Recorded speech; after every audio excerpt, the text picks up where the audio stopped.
Welcome to this week's episode of What's Up Weekly, where we bring you the latest news in 10 minutes or less. I'm Brittany Bradley. And I'm Margot Andrews, and we're here to keep you up to date and informed with news on campus and around the world. So let's get started.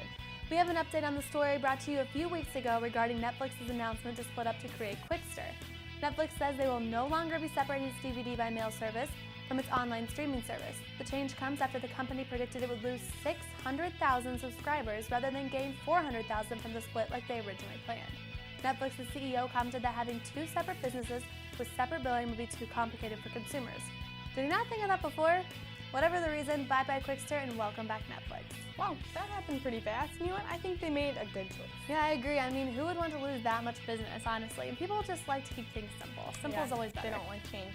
Anyway, in more internet news, social media usually ranks at the top of everyone's daily to-do list. You know, must check Facebook, must update Twitter, other very important kinds of things. But these social media companies are actually becoming a significant part of the 2012 presidential race. Social media companies have quote-unquote friended the presidential contest, hosting debates and sponsoring town hall meetings. Companies like Facebook and Google view their involvement in the race as civic engagement, and Facebook has even gone as far as to form a PAC to make contributions to candidates. Though social media played a role 4 years ago, this time around they have far surpassed the previous involvement.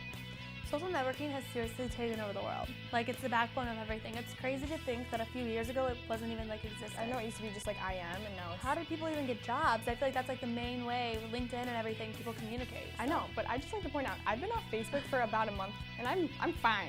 I'm honestly really proud of you not having shakes. No, I don't tweak out or anything. Like, I'm doing A-okay. Well, thank you for the update. And I thought I would take after Margot with this next story and try my hand in politics, Betty White style.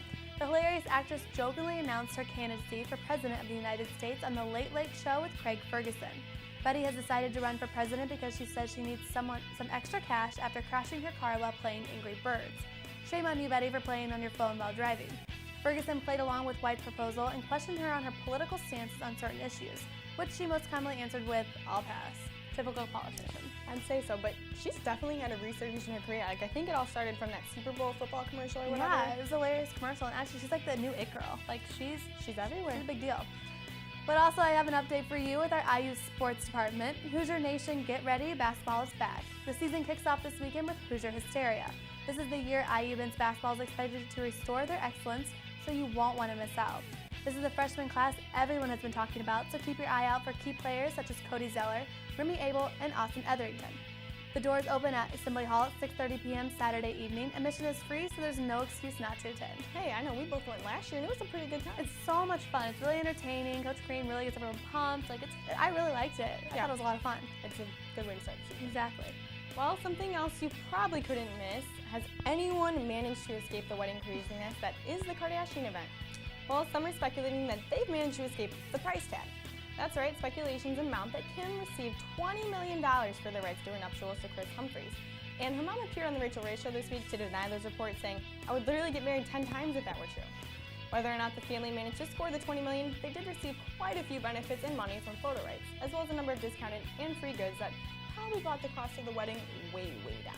I'm sure, and like I always say, once you get famous, you just get even more famous and people more want to rich. give you stuff. People give you everything for free. So then you're not spending your money, you're just accumulating. Exactly, and I say this all the time, but I just love the Kardashians. They're know. so fascinating, always on top of it, keeping busy. Always looking good. Always look good. For instance, keeping up with the Kardashians, let's take a look at Rob's life. Let's do our weekly Dancing with the Stars update. Dancing with Stars took to Hollywood this week with their themed dances being movie-related. The first 10s of the season were given to Ricki Lake and her partner Derek Huff for their tango to Hitchcock's Psycho.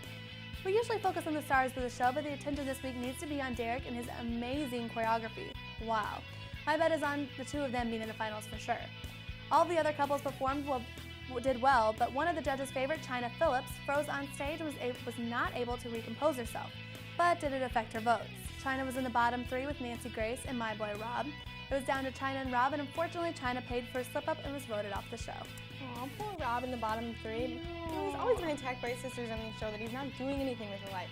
So I'm glad he's safe and it's working out for him so far. No, I mean I'm not sure if he'll amount to their success exactly, but I mean he's doing a great job. He's keeping busy, losing weight. I just love Rob. Everyone keep voting. Losing weight. I feel like I'm not getting him on the show, and they're like 2 or 3. Anyways, keep voting. In more reality TV news, one star has been blessed with another bundle of joy. Tori Spelling gave birth to her 3rd child this week. Spelling is married to Dean McDermott, and the two star in Oxygen's show, Tori and Dean Home Sweet Hollywood. The couple welcomed a girl, Hattie Margaret McDermott, who joins their older two children, 3-year-old Stella and 4-year-old Liam. To find out more about the couple's life, you can tune into the new season of their show, which airs on November 29th. They're so cute together. I love Tori. I know, and when you watch their show, they seem like normal, average people. Exactly. And 90210, one of my all-time favorite shows, so of course I'm going to support Tori. And someone who's not just an average person is Rihanna, who sure knows how to talk that talk. The singer is known for outspoken ways, but it looks like no matter what she does, people still adore her. Riri has been named this year's Sexiest Woman Alive by Esquire magazine, replacing Mika Kelly, who won the crown in 2010. Her divish attitude allows her to flaunt her sexiness in a way like no one can. The pop star is on the cover of the magazine bearing all, which, no surprise, and even opened up the magazine about how she has moved on since Chris Brown incident, saying, "I really like the music he's putting out. I'm a fan of his stuff. I've always been a fan. Obviously, I had some resentment toward him for a while, for obvious reasons, but I put that behind me." We're just glad to see the pop princess doing well. You know, talking about magazine rankings, Paula Deen was actually named by Maxim as the hottest celebrity chef, just like to throw that out there. I don't understand. Like, she's old, right?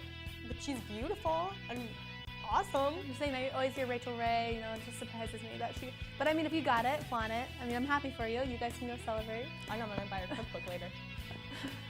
Anyway, keeping with the music world, country cutie Taylor Swift has a few things to be happy about these days. The singer-songwriter has been praised for not using sex appeal to sell her image to fans, and has also recently been named the Billboard Woman of the Year.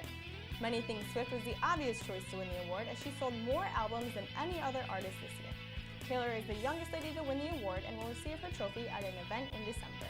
I'm gonna try to, just zip my mouth and keep my comments to myself, because I am not a Taylor Swift fan in any way, shape, or form. Do I like that girl? Yeah. People are definitely, polarized. Love her, hate her, and I think she's a good songwriter.